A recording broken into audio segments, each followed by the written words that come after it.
Next is force acting on the center of mass. Now for the force, we know the formula is equals to mass into acceleration, or force is equals to, here two type of forces are acting on the system. One is internal force, one is external force. Now what is internal force? If this is a rigid body, 1 2 3 4 so number of particles are there, this particle exerting force on this is exerting on this, means the force they are exerting on each other within the system, that is called internal force. And external force is the force acting on the particle outside the system.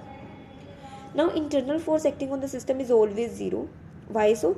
If particle 1 is exerting force on 2, then 2 is also exerting equal and opposite force on 1. So if 1 is acting force on 2, then minus of F21 is also there. So it means these are going to be 0. So net internal force is going to be 0. So net force acting on the system is due to only the external force. And if this external force comes out to be 0, in that case dp by dt must be 0.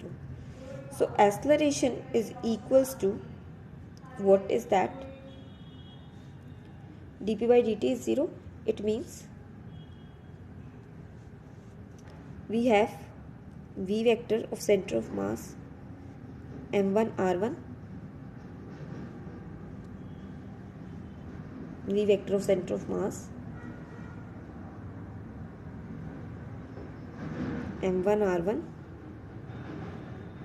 m2 r2, so on mn rn whole divided by this.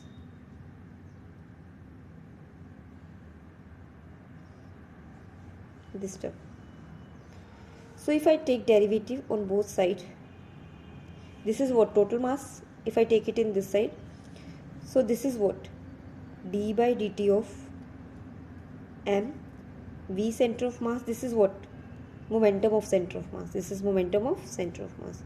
Similarly, taking derivative on this side, m1 r1, sorry, that is v1. This is v1, v2, so on vn. Sorry, v1 d by dt of m2 v2, so on d by dt of mn vn. We get what? We get P of center of mass is equals to P1 plus P2 plus P3 plus so on Pn. And if this dp by dt is equals to 0, in that case this term is going to be constant.